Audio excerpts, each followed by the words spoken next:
നമസ്കാരം. ഇൻഡെപ്തിലേക്ക് സ്വാഗതം. Wild life photographer Avinash രാജേന്ദ്രനാണ് നമ്മോടൊപ്പം ഉള്ളത്. അവിനാഷ്, നമുക്ക് കഴിഞ്ഞ എപ്പിസോഡിൻ്റെ ഒരു തുടർച്ചയാണ്.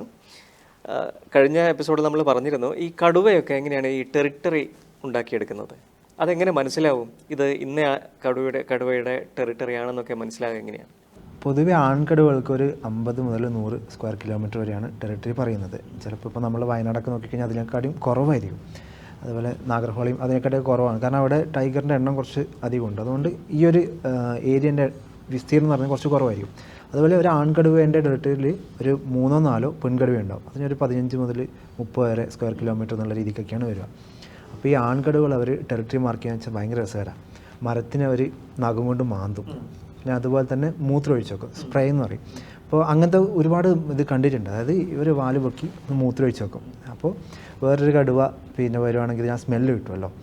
അപ്പോൾ ഇതും മിക്ക ദിവസങ്ങളിലും ഇവരുടെ ആ ഒരു ടെറിട്ടറിയൊക്കെ ഒന്ന് നടന്ന് ഈ പറഞ്ഞൊക്കെ സ്പ്രേയും കാര്യങ്ങളൊക്കെ ചെയ്യും. അപ്പോൾ വേറൊരു കടുവ ഈ ഒരു ടെറിട്ടറിയിലേക്ക് വരുവാണെങ്കിൽ ഈ അവിടെ മുമ്പേ ഉള്ള കടുവ ഇവർ തമ്മിൽ യുദ്ധം ചെയ്യും. അവർ തമ്മിലുള്ളൊരു ഫൈറ്റ് ഉണ്ടാവും. ആ ഫൈറ്റിൽ ആരാണോ ജയിക്കുന്നത് ആ കടുവയായിരിക്കും പിന്നെ ആ ഒരു ടെറിട്ടറി ഇതാക്കാം.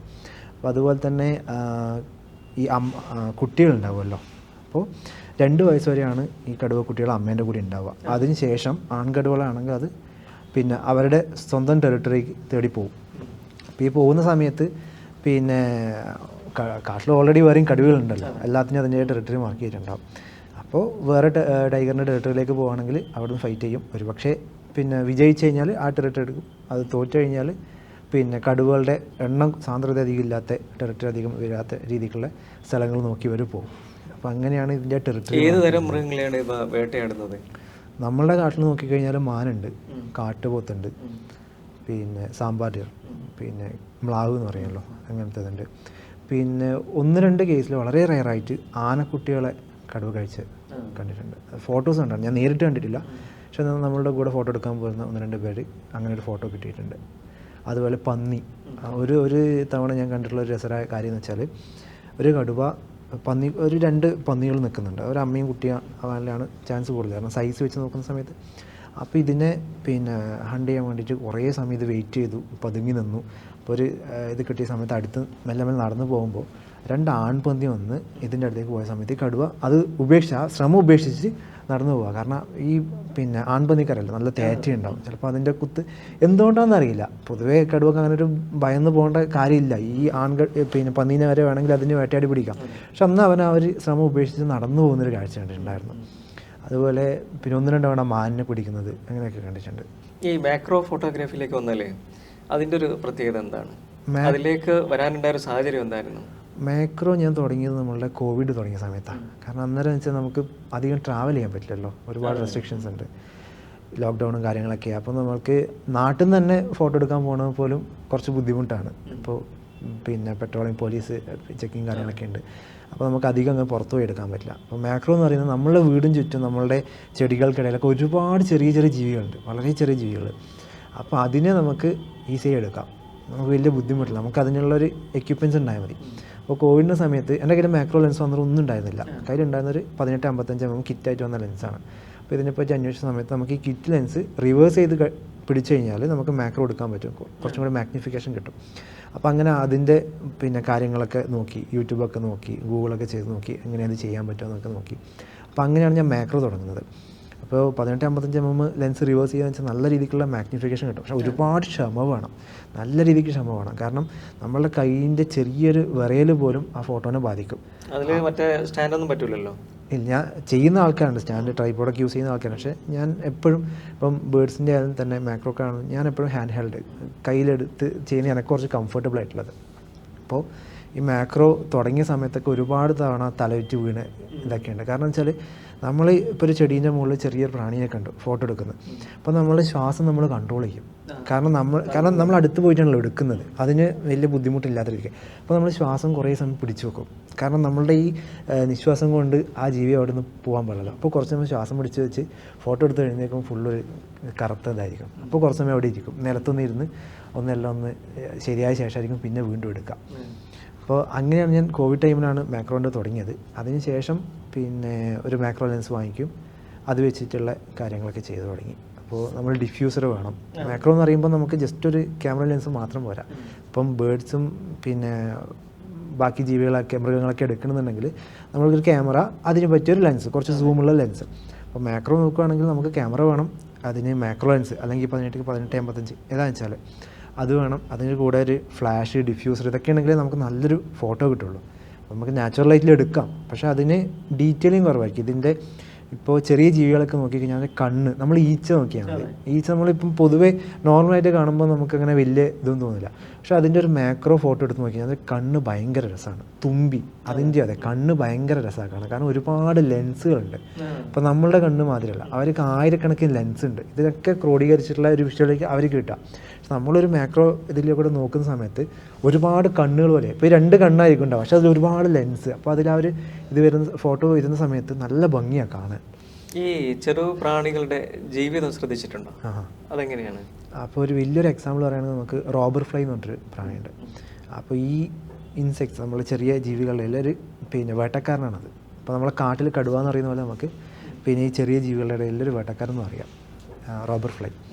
അപ്പോൾ ഇത് പിന്നെ പറന്ന് പോകുന്ന ഇടയ്ക്ക് തന്നെ ചെറിയ ജീവികളൊക്കെ കണ്ടാൽ പിടിക്കും. അതുപോലെ നമ്മൾ തുമ്പി ഉണ്ടല്ലോ, പിന്നെ ഡ്രാഗൺ ഫ്ലൈ അല്ല, ഡാംസൽ ഫ്ലൈ ആണ്. ഡ്രാഗൺ ഫ്ലൈ എന്ന് വെച്ചാൽ കുറച്ച് വലുത്, അതാണ്ട് നേര് തുമ്പി, നമ്മൾ മുമ്പ് ചെറുപ്പത്തിലൊക്കെ പിടിച്ച് കല്ലൊക്കെ എടുപ്പിക്കുന്ന നേര് തുമ്പി ഉണ്ടല്ലോ. അപ്പോൾ അതും ഈ പറഞ്ഞ ഇതൊക്കെ പറന്ന് പോകുന്ന ഇടയ്ക്ക് പിന്നെ നമ്മൾ കൊതുവിനൊക്കെ പിടിക്കും. അങ്ങനെ ഫോട്ടോ ഉണ്ട്. അതിൻ്റെ ഭക്ഷണമാണോ അത്?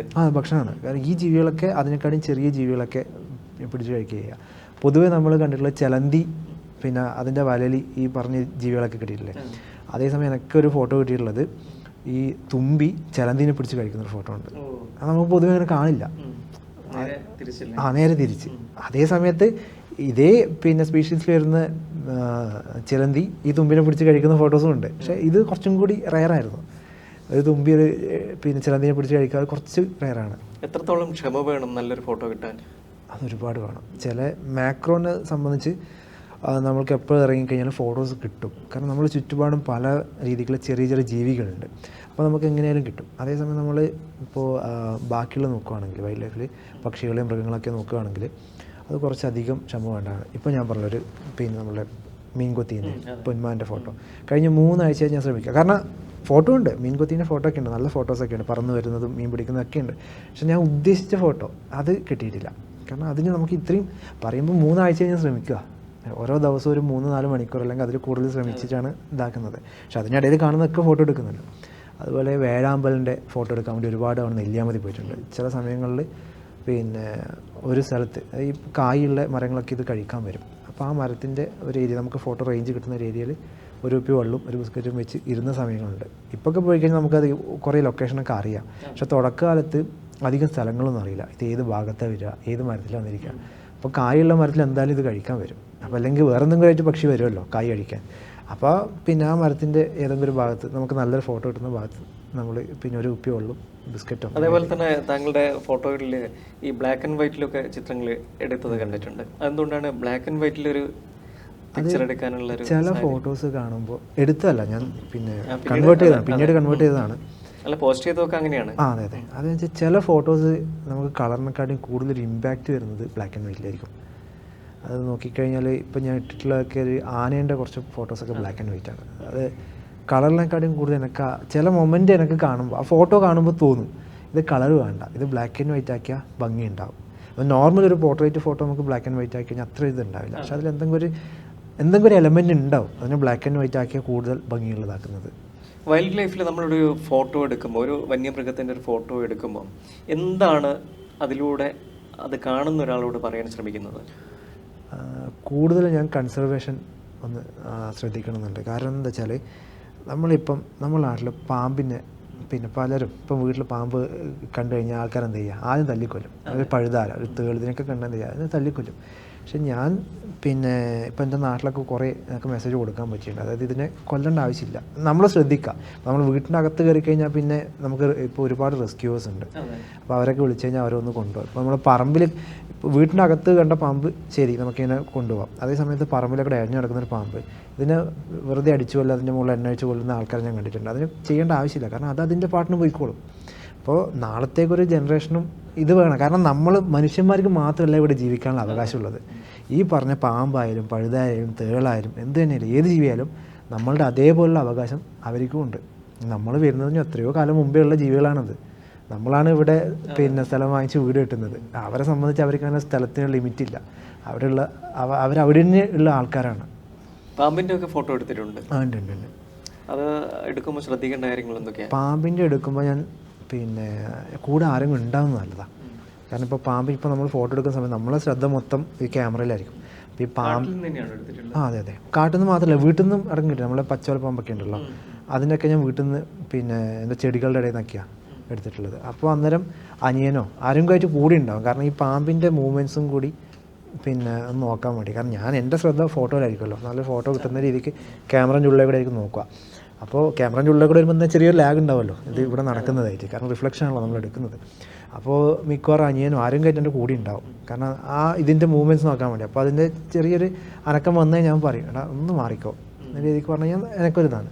അപ്പോൾ ഇങ്ങനത്തെ പാമ്പിൻ്റെ മാത്രം നമ്മൾ ഏത് ജീവിൻ്റെ എടുക്കാൻ പോയി കഴിഞ്ഞാലും കൂടെ ഒരാളുണ്ടാവും നല്ലതാണ്. അല്ലെങ്കിൽ നമ്മൾ ഭയങ്കര രീതിക്ക് അവൻ അസിസ്റ്റൻ്റ് എന്നുള്ള രീതിക്കാണ്. കാരണം എനിക്ക് ഈ കാര്യങ്ങളൊക്കെ ഒന്ന് പറഞ്ഞു തരാൻ വേണ്ടിയിട്ട്. ഇപ്പം ഈ എന്തെങ്കിലും ഒരു ഇത് നടന്നു കഴിഞ്ഞാൽ അവനൊന്ന് അറിയിക്കും അങ്ങനെ. അപ്പോൾ നമ്മൾ ഫോട്ടോ എടുക്കാൻ പോകുന്ന സമയത്ത് നമ്മൾ ചുറ്റുപാട് നല്ല രീതിക്ക് ശ്രദ്ധിക്കണം. അപ്പോൾ പക്ഷികളെ ആയാലും മൃഗത്തിൻ്റെ ആയാലും എന്തിൻ്റെ ഫോട്ടോ എടുക്കുമ്പോഴായാലും നമ്മളുടെ ചുറ്റും നടക്കുന്നത് നമ്മൾ അറിഞ്ഞിരിക്കണം. അപ്പോൾ നമ്മളിപ്പോൾ ഒരു പക്ഷീൻ്റെ ഒരു ഫോട്ടോ എടുത്തുകൊണ്ടിരിക്കുക, കോൺസെൻട്രേഷൻ മുഴുവൻ അതിലാണെങ്കിൽ നമ്മളുടെ പിന്നിൽ വേറെ എന്തെങ്കിലും നടക്കുന്നത് നമ്മൾ അറിയില്ല. ചിലപ്പോൾ കാട്ടിൽ നിന്ന് എടുക്കുന്ന സമയത്ത് സൈഡിലൊക്കെ ഒരു പാമ്പ് കഴിഞ്ഞ് പോകുന്നത് നമ്മൾ അറിയില്ലല്ലോ. അപ്പോൾ നമ്മളെ കണ്ണ് മാത്രമല്ല, കണ്ണ് ക്യാമറ ആണെങ്കിൽ ചെവി ചുറ്റും വേണം. അപ്പോൾ കൂടെ ആൾക്കാരുണ്ടാവുന്നത് നല്ലതാണ്. കാരണം നമ്മൾ ശ്രദ്ധിച്ചില്ലെങ്കിൽ അവരെങ്കിലും ശ്രദ്ധിക്കുമല്ലോ. അപ്പോൾ എൻ്റെ വീട്ടിൻ്റെ പരിസരത്തൊക്കെ ഫോട്ടോ എടുക്കുന്നതാണെങ്കിൽ അനിയൻ കൂടി ഉണ്ടാവും. അങ്ങനെ ഈ ഡ്രസ്സൊക്കെ എങ്ങനെ ശ്രദ്ധിക്കണം? ഡ്രസ്സ് നമ്മൾ ഒരുപാട് ബ്രൈറ്റ് ആയിട്ടുള്ളതോ അല്ലെങ്കിൽ ഡാർക്ക് ആയിട്ടുള്ള കളർ ഒഴിവാക്കുന്നത് നല്ലത്. കംപ്ലീറ്റ് ചേർന്ന പച്ചയോ ബ്രൗണോ അങ്ങനെ കുറച്ച് ലൈറ്റ് ആയിട്ടുള്ള പ്രകൃതിയായിട്ട് ഇണങ്ങുന്ന കളറാണ് കുറച്ചും കൂടി നല്ലത്. അപ്പോൾ നമ്മളൊരു കാട്ടിലേക്ക് കയറി കഴിഞ്ഞാൽ നമ്മൾ പല ജീവികളെയും കാണുന്നതിന് മുമ്പേ തന്നെ ഇവരൊക്കെ നമ്മളെ കണ്ടിട്ടുണ്ടാവും. അപ്പോൾ അതിനുള്ള നമ്മളിങ്ങനെ ഒരാളവിടെ കാലെടുത്ത് വച്ചു എന്നില്ല, അതിനുള്ള അലാറം തന്നെ പല ജീവികൾക്കും അപ്പോഴേക്കും എത്തിയിട്ടുണ്ടാവും. ഇപ്പം നമ്മളുടെ വയലിലൊക്കെ നോക്കിക്കഴിഞ്ഞാൽ തിത്തിരി പക്ഷി ഉണ്ടല്ലോ, ഭയങ്കര സൗണ്ട് ഉണ്ടാക്കുന്നതാണ്. അപ്പം നമ്മൾ വയലിലേക്കൊക്കെ ഇപ്പം പക്ഷികളുടെ ഫോട്ടോ എടുക്കാൻ പോയി കഴിഞ്ഞാൽ ഈ പക്ഷി നമ്മൾ എവിടുന്ന് കണ്ടാൽ അപ്പം തന്നെ വച്ചേക്കും. കാരണം അതിൻ്റെ കൂടോ കുട്ടികളോ എന്തെങ്കിലും ഉണ്ടെങ്കിൽ അങ്ങനെ ഉള്ള സിറ്റുവേഷൻ ആണെങ്കിൽ ഭയങ്കരമായിട്ട് സൗണ്ട് ഉണ്ടാക്കും, ഭയങ്കര ഒച്ചപ്പെടുക. ആ ഒരു സൗണ്ട് തന്നെ ബാക്കിയുള്ള പക്ഷികളും മൃഗങ്ങളൊക്കെ അറിയും. വേറെ ഒരു അലേർട്ട് അതിപ്പോൾ കാട്ടിലും ഉണ്ടോ നമ്മൾ അറിയുന്നില്ല. അതാണ് സംഭവം. നമ്മളെ സംബന്ധിച്ച് നമ്മളൊരു ഫോട്ടോ എടുക്കാൻ പോകുന്നു, ഒരു പക്ഷീനെ കാണുന്നു, നമ്മൾ ഒളിച്ച് നിൽക്കുന്നു, ചെടീൻ്റെ ഒക്കെ ഇടയിൽ ഒളിച്ച് നിൽക്കുന്നു. പക്ഷേ ആ പക്ഷിയോ അല്ലെങ്കിൽ ബാക്കിയുള്ളതോ ഇങ്ങനെ സൂചന കൊടുത്ത് അത് അറിഞ്ഞിട്ടുണ്ടാവും. പക്ഷെ നമ്മളൊരു ത്രട്ടല്ല, നമ്മളെ കൊണ്ട് അതിനൊരു അപകടം ഇല്ല എന്നുള്ള രീതിക്കാണെങ്കിൽ വലിയ കുഴപ്പമില്ല. ഈ വന്യമൃഗങ്ങൾക്കൊക്കെ ശരിക്കും മനസ്സിലാവോ നമ്മുടെ വേഷം? പെട്ടെന്ന് തിരിച്ചറിയാൻ പറ്റുമോ? നമ്മളെ ചില സമയത്തൊക്കെ പറ്റും. അത് ശരിക്കും ശാസ്ത്രീയമായി പറയാനുള്ള ഒരു ആധികാരികത എനിക്കില്ലല്ലോ. അപ്പോൾ ഞാൻ വിശ്വസിക്കുന്ന അവർക്ക് അറിയാൻ പറ്റും എന്നുള്ളത് തന്നെയാണ്. കാരണം നമ്മളവിടെ പുറമേ നിന്ന് വന്ന ഒരാളാണ്. നമ്മളുടെ പ്രസൻസ് മൃഗങ്ങൾക്കാണെങ്കിൽ സ്മെല്ല് വഴിയും പക്ഷികൾ കണ്ടിട്ടുമൊക്കെ തിരിച്ചറിയാൻ പറ്റും. കളറ് എത്രത്തോളം അവർക്ക് കാണാൻ പറ്റുന്നുള്ളത് എനിക്ക് ശാസ്ത്രീയമായിട്ട് പറയാൻ അറിയില്ല. പക്ഷേ നമ്മൾ അവിടെ എത്തി എന്നുള്ളത് എന്തായാലും അവരറിയും. ഭക്ഷണമൊക്കെ എങ്ങനെയാണ്? നമ്മൾ കാട്ടിൽ പോയാൽ ഒരു മണിക്കൂറുകളോളം അവിടെ നിൽക്കണമല്ലോ. അപ്പോൾ പൊതുവേ നമ്മളൊരു കുപ്പി വെള്ളവും കുറച്ച് എന്തെങ്കിലുമായിട്ട് കൊണ്ടുപോകുന്നതല്ലാണ് നട്ട്സ്. പക്ഷേ ശ്രദ്ധിക്കേണ്ടത് നമ്മൾ ഈ യൂസ് ചെയ്ത സാധനങ്ങളൊന്നും അവിടെ വേസ്റ്റ് ആക്കാൻ ശ്രമിക്കുക. പ്ലാസ്റ്റിക് ആയാലും പേപ്പറായാലും കാട്ടിൽ നിക്ഷേപിക്കാതിരിക്കാൻ ശ്രദ്ധിക്കുക എന്നുള്ളതാണ്. അപ്പോൾ എന്തെങ്കിലുമൊക്കെ കൊണ്ടുപോകുന്നത് നല്ലതാണ്. വെള്ളം എന്തായാലും വേണം. കാരണം നമുക്ക് ഈ ഡീഹൈഡ്രേഷൻ ഉണ്ടാവും. കാരണം ഒരുപാട് സമയം നമ്മൾ നിൽക്കുകയാണെങ്കിൽ അങ്ങനത്തെ ഇതൊക്കെ ഒഴിവാക്കാൻ വേണ്ടിയിട്ട്. വൈൽഡ് ലൈഫിൽ നമുക്ക് ഏതൊക്കെ ഇനം ലെൻസുകളാണ് ആവശ്യമായി വരിക? ഇപ്പോൾ നമ്മൾ പക്ഷികളുടെയും മൃഗങ്ങളുടെയൊക്കെ എടുക്കണം, നമുക്കൊരു ടെലി ലെൻസ് വേണം. അപ്പോൾ ഒരു മിനിമം ഒരു 300 mm ഒക്കെ റേഞ്ച് വരുന്നതൊക്കെ ഉണ്ടെങ്കിൽ നമുക്ക് അത്യാവശ്യം എടുക്കാൻ പറ്റും. അപ്പോൾ പക്ഷേ മാക്രോ ഒക്കെ ആണെങ്കിൽ നമുക്ക് മാക്രോ ലെൻസ് യൂസ് ചെയ്യാം. അല്ലെങ്കിൽ ഈ പറഞ്ഞിരിക്കുക 18-55 ലെൻസുകൾ റിവേഴ്സ് ചെയ്യാൻ പറ്റും. അല്ലാതെ റെയ്നോക്സ് എന്ന് പറഞ്ഞിട്ടുള്ള ചില അഡാപ്റ്റേഴ്സ് ഉണ്ട്, നമുക്ക് എക്സ്ട്രാ കുറച്ചും കൂടി മാഗ്നിഫിക്കേഷൻ കിട്ടുന്ന രീതിക്ക്. അത് നമ്മുടെ കയ്യിലുള്ള ലെൻസുകളൊക്കെ ചേർത്ത് വെച്ച് നമുക്ക് എടുക്കാൻ പറ്റും. അപ്പോൾ നമ്മളുടെ ഏത് രീതിക്കാണ് നമ്മൾ സ്പെഷ്യലൈസ് ചെയ്യുന്നത് ആ രീതിക്കുള്ള ഡിവൈസ് നമുക്ക് വേണം. ക്യാമറ മാത്രം പോരാ. ഒരു പക്ഷികളുടെ എടുക്കുന്നതാണെങ്കിൽ ഒരാൾക്ക് ആ രീതിക്കുള്ള ടെലി ലെൻസ് വേണം. അതിൽ തന്നെ നമുക്ക് മൃഗങ്ങൾക്കും കാര്യങ്ങൾ എടുക്കാം. പക്ഷേ അത് വെച്ച് നമുക്ക് മാക്രോ എടുക്കാൻ പറ്റില്ല. മാക്രോ എടുക്കണം, നമുക്ക് മാക്രോയുടെ ആയിട്ടുള്ള ഡിവൈസ് വേണം. ഈ വൈൽഡ് ലൈഫ് ശരിക്കും ഒരു ജീവിതോപാധിയായിട്ട് നമുക്ക് കൊണ്ടുനടക്കാൻ പറ്റുമോ? ഒരു വരുമാന മാർഗം എന്നുള്ള നിലയിൽ കൊണ്ടുനടക്കാൻ പറ്റുമോ? എന്നെ സംബന്ധിച്ച് ഞാനൊരു വരുമാന മാർഗ്ഗം ആക്കിയിട്ടില്ല. കുറച്ച് ബുദ്ധിമുട്ടാണ്. കാരണം ഇത് ചെയ്യുന്ന ആൾക്കാരുണ്ട്, ഒരുപാട് വർഷത്തെ എക്സ്പീരിയൻസും കാര്യങ്ങളൊക്കെ ഉണ്ടെങ്കിൽ മാത്രമേ അതൊക്കെ നടക്കുള്ളൂ. ഒരു തുടക്കക്കാരനെ സംബന്ധിച്ചൊരു പ്രൊഫഷൻ ആക്കാൻ പറ്റുമോ വെച്ചാൽ വളരെ ബുദ്ധിമുട്ടാണത്. നമ്മൾക്ക് ഒരുപാട് എക്സ്പീരിയൻസും കാര്യങ്ങളൊക്കെ ആയിക്കഴിഞ്ഞാൽ അതിനുള്ള സാധ്യതയുണ്ട്. ഇപ്പം ഞാനിപ്പോൾ നമ്മൾ കോവിഡ് സമയത്ത് കുറച്ച് ഫോട്ടോസ് എൻ്റെത് വിറ്റിരുന്നു, ഓൺലൈൻ ഇതൊക്കെ വഴി കുറച്ച് ഫോട്ടോസ് വിറ്റിരുന്നു. അതുപോലെ ഇപ്പോൾ ഫോട്ടോസ് ചിലതൊക്കെ ഫ്രെയിം ചെയ്ത് കൊടുക്കുന്നുണ്ട്. അപ്പോൾ അങ്ങനെയൊക്കെ ചെറിയ രീതിക്കുള്ള ഇത് മാത്രം. അതായത് നമുക്കതൊരു ഉപജീവന മാർഗം ആക്കാൻ കുറച്ച് വളരെയധികം ബുദ്ധിമുട്ടാണ്. അതൊരു പാഷനായിട്ട് പാഷനായിട്ട് കൊണ്ട് നടക്കുകയാണ്. ഇപ്പോൾ ഈ വൈൽഡ് ലൈഫിലേക്ക് അല്ലെങ്കിൽ ഫോട്ടോഗ്രാഫിയിലേക്ക് വരുന്ന ഒരാളോട് താങ്കൾക്ക് എന്താ പറയാനുള്ളത്? കാട്ടിലേക്ക് പോകുമ്പോൾ സാധാരണ നമ്മുടെ നാട്ടിൽ ഫോട്ടോ എടുക്കും പോലെ അല്ല, മറിച്ച് എന്ത് നിർദ്ദേശങ്ങൾ കുറച്ചുകൂടി വ്യക്തതയോടെ ഒരു പുതിയ തുടക്കക്കാരന് കൊടുക്കാനുള്ളത്? കാട്ടിലേക്ക് പോകുമ്പോൾ മാക്സിമം നമ്മൾ ഡിസ്റ്റർബ് ചെയ്യാതിരിക്കാൻ ശ്രമിക്കുക. അതുപോലെ അവിടെ വേസ്റ്റ് ആയാലും മാലിന്യമായാലും നിക്ഷേപിക്കാതിരിക്കാൻ അത് അവരുടെ ലോകമാണ്. നമ്മളവിടെ നമ്മളവിടെ അതിക്രമിച്ച് കയറിയാണ്. അപ്പോൾ നമ്മളതിൽ ബാക്കി വേറെയുള്ള കാര്യങ്ങളൊന്നും ചെയ്യാതിരിക്കുക. നമ്മൾ ഫോട്ടോ എടുക്കാൻ പോയി കഴിഞ്ഞാൽ ഫോട്ടോ എടുക്കുക, കാടിനെ അറിയുക, കാട് എക്സ്പീരിയൻസ് ചെയ്യുക. അപ്പോൾ അവിടുത്തെ ആ ഒരു വായു ആയാലും ശരി, ആ പ്രകൃതി ഭംഗിയായാലും ശരി, അതൊക്കെ ആസ്വദിക്കുക. അതുപോലെ നമ്മളുടെ ചുറ്റും നമ്മൾ നിരീക്ഷിക്കണം. നമ്മൾ ഫോട്ടോ എടുക്കുന്ന സമയത്താണെങ്കിൽ പോലും നമ്മളുടെ ചുറ്റും എന്തൊക്കെ നടക്കുന്നുണ്ട് എന്നുള്ളത് നമ്മൾ ഒബ്സർവ് ചെയ്യണം. അങ്ങനത്തെ കാര്യങ്ങളൊക്കെ ശ്രദ്ധിക്കേണ്ടതാണ്. ഏറ്റവും കൂടുതൽ പ്രയാസം ഏത് മൃഗത്തെയോ അല്ലെങ്കിൽ പക്ഷിയെയാണ് എടുക്കാൻ പ്രയാസം വരുന്നത്? പ്രയാസം വരുന്നത് നമ്മുടെ മുന്നിൽ പെടാതെ ഇരിക്കുന്ന മൃഗങ്ങൾ ഏതൊക്കെയാണ്? ഇപ്പം നോക്കിക്കഴിഞ്ഞാൽ കരിമ്പുലി ഉണ്ടല്ലോ, ബ്ലാക്ക് പാന്തർ, അതിനെടുക്കണമെന്ന് ഭയങ്കരമായിട്ടുള്ള ആഗ്രഹം ഉണ്ടായതാണ്. ഇപ്പോൾ നമ്മളുടെ കബിനി നാഗർഹോള ടൈഗർ റിസർവ് അവിടെ ഉണ്ടായിരുന്നു. ഞാൻ പറഞ്ഞു 60 തവണയൊക്കെ ഞാൻ പോയിട്ടുണ്ട്. അതിൻ്റെ മെയിൻ കാരണം എന്ന് വെച്ചാൽ ഈ കരിമ്പുലിയെ കാണാൻ പറ്റിക്കഴിഞ്ഞാൽ അതിനെ കാണാൻ, അതിൻ്റെ ഫോട്ടോ എടുക്കുക എന്നുള്ളതാണ്. പക്ഷേ 2 തവണ ജസ്റ്റ് മിസ്സാണ്. അതായത് ഞങ്ങളുടെ വണ്ടീൻ്റെ തൊട്ട് മുന്നിലേക്കൂടെ അതൊന്ന് ഓടിപ്പോയിട്ടുണ്ടായിരുന്നു. അപ്പോൾ ഫോട്ടോ എടുക്കാൻ പറ്റില്ല, ജസ്റ്റ് ഇങ്ങനെ പാസ് ചെയ്ത് പോയി. പിന്നൊരു തവണ ഉണ്ടായതെന്ന് വെച്ചാൽ ഇവർ മേറ്റ് ചെയ്യുന്ന സമയത്താണ്. അപ്പോൾ ഇതൊരു മെയിൽ ലെപ്പേർഡായിരുന്നു, ഒരു ഫീമെയിലുണ്ട്, ഒരു പെൺപുലിയുണ്ട്. അപ്പോൾ ഇത് രണ്ടും ആ സമയത്ത് ഒരുമിച്ച് നടക്കുന്ന, ഒരുപാട് ആൾക്കാർക്ക് ഇവർ രണ്ടും ഒരുമിച്ച് നടക്കുന്ന ഫോട്ടോസൊക്കെ കിട്ടിയിട്ടുണ്ട്. അപ്പോൾ ആ സമയത്ത് പോയി ഈ ഫീമെയിലിനെ ഞങ്ങൾ കണ്ടു, അതിന് നല്ല ഫോട്ടോസും കിട്ടി. അപ്പോൾ ഇപ്പോൾ മറ്റേ കരിമ്പുലി കുറ്റിക്കാടിൻ്റെ ഇടയിലുണ്ട്, ഈ പെൺപുലി കുറ്റിക്കാടിൻ്റെ ഇടയിൽ നിന്ന് വന്നു ടാറിട്ടല്ല, നമ്മളെ നോർമൽ റോഡല്ലേ വണ്ടികളൊക്കെ പോകുന്നത്. അപ്പോൾ ആ റോഡിന് അപ്പുറത്തെ സൈഡിൽ വന്നിരുന്നു. ഈ ഇരുന്നിട്ട് ഇത് കുറ്റിക്കാട്ടിലേക്ക് തന്നെ നോക്കിക്കൊണ്ടിരിക്കുക, അതായത് മറ്റവൻ പുറത്ത് വരാൻ വേണ്ടിയിട്ട്. പക്ഷേ അവിടെയാണെങ്കിൽ ഒരുപാട് വണ്ടികളുണ്ടായിരുന്നു. കാരണം എല്ലാവരും ആ സമയത്ത് ഒട്ടുമിക്ക ആൾക്കാരും ഈ കരിമ്പുലിനെ എടുക്കണമെന്നില്ല ആഗ്രഹമുള്ളവരാണ്. അപ്പോൾ എല്ലാവരും വെയിറ്റ് ചെയ്തു. പക്ഷേ ഇത്രയും വണ്ടികൾ കണ്ടത് എന്തോ ഇതായെന്ന് അറിയില്ല, അവൻ പുറത്ത് വന്നില്ല. പകരം ഇത് നേരെ തിരിച്ചു കൊണ്ട് പറഞ്ഞത്. പക്ഷേ ആളവിടെ ഉണ്ട്, നമുക്ക് ഫോട്ടോ കിട്ടിയില്ല, നമുക്കത് അവിടെ ഉണ്ട് എന്നുള്ളത് അറിയാം. അപ്പോൾ അങ്ങനെ കരിമ്പുലിനെ എടുക്കുന്നത് ഭയങ്കര ഇതായിരുന്നു. ഇപ്പം ഊട്ടി ഭാഗത്തൊക്കെ നോക്കി കഴിഞ്ഞാൽ അവിടെ കോത്തഗിരി ആ ഭാഗത്തൊക്കെ ഉണ്ട്, പോയിട്ടുണ്ട്, പക്ഷേ കാണാൻ പറ്റിയിട്ടില്ല ഇതുവരെ. എവിടെയൊക്കെ യാത്ര ചെയ്തിട്ടുണ്ട് ഫോട്ടോ എടുക്കാൻ വേണ്ടി? ഇന്ത്യയിലെ കുറച്ച് കാടുകൾ പോയിട്ടുണ്ട്, എല്ലാം ഒന്നുമില്ല, വളരെ കുറച്ച് മാത്രം. പിന്നെ ആഫ്രിക്ക പോയിട്ടുണ്ട്. ഇന്ത്യയിൽ നോക്കുകയാണെങ്കിൽ തടവ് പോയിട്ടുണ്ട്, ഇപ്പം നാഗർഹോള ടൈഗർ റിസർവ്, നമ്മുടെ പറമ്പിക്കുളത്ത്, വയനാട് പോയിട്ടുണ്ട്, ബന്ദിപ്പൂർ, മുതുമല, പിന്നെ രാജസ്ഥാനിൽ പോയിട്ടുണ്ട്. അങ്ങനെ കുറച്ച് സ്ഥലങ്ങളൊക്കെ പോയിട്ടുണ്ട്. ഇപ്പം അതുപോലെ ആഫ്രിക്ക മസായി മലയാണ് പോയത്. പിന്നെ ഇപ്പം നമ്മൾ നോർത്ത് ഈസ്റ്റ് സൈഡൊന്ന് പോയാൽ കൊള്ളാമെന്നുണ്ട്. കുറച്ച് കാലമായിട്ട് പ്ലാൻ ഞാൻ ചെയ്തുകൊണ്ടിരിക്കുകയാണ്. അതിന് പറ്റിയൊരു സിറ്റുവേഷൻ വന്നു കഴിഞ്ഞാൽ അവിടെ പോകണം. ഈ ജോലിയും ഈ ഒരു പാഷനും രണ്ടും എങ്ങനെ കൊണ്ടുപോകുന്നു? ലീവുള്ള സമയങ്ങളൊക്കെയാണ് ഞാൻ പോകുന്നത്, അതുപോലെ തന്നെ വീക്കെൻഡ്സ്. നാട്ടിൽ വന്നു കഴിഞ്ഞാൽ പിന്നെ ഞാൻ വീട്ടിൽ നിൽക്കുന്നത് വളരെ കുറവാണ്. വർക്കിൻ്റെ സമയത്ത് മാത്രം, വർക്ക് ഫ്രം ഹോം ഉണ്ടാകുന്ന സമയത്ത് ആ ഷിഫ്റ്റിൻ്റെ ടൈമിൽ മാത്രമേ ഞാൻ വീട്ടിലുണ്ടാവുള്ളൂ. അപ്പോൾ ഉച്ചയ്ക്ക് ശേഷമാണ് ഷിഫ്റ്റ് എങ്കിൽ രാവിലെ ഒരു 6-6:30 ആകുമ്പോൾ ക്യാമറ എടുത്ത് ഇറങ്ങും, വയലും അവിടെയൊക്കെ കറങ്ങി ഫോട്ടോസ് എടുക്കും, പക്ഷികളിലൊക്കെ എടുക്കും. അതുപോലെ ലീവ് എടുത്തിട്ടാണ് ഞാൻ പൊതുവെ യാത്ര ചെയ്യുന്നത്. ഇപ്പോൾ ഏത് ക്യാമറയാണ് ഉപയോഗിക്കുന്നത്? ഇപ്പോൾ എൻ്റെ ഉള്ളത് നിക്കോണിൻ്റെ C6-2ഉം പിന്നെ 180-600mm എന്ന് പറഞ്ഞ ലെൻസുമാണുള്ളത്. അതിൻ്റെ കൂടെ ഒരു 24-70 ഉണ്ട്. അതിൻ്റെ അകത്ത് ചെറിയ രീതിക്കുള്ള മാക്രോയും കാര്യങ്ങളൊക്കെ എടുക്കും.